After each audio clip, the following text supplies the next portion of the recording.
Assalomu alaykum azizlar, yaxshimisizlar? Xitoyga kelganmiz, O'zbekiston fermerlar kengashidan delegatsiya bor. O'zbekiston nomidan. Mana hozir ko'rgazmadamiz.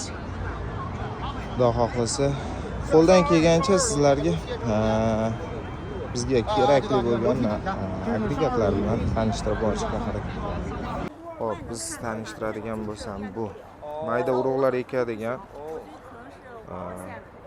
hatta o'zi yuradigan, mayda ekan ekadigan, narxi 5 million, 6 million ekan.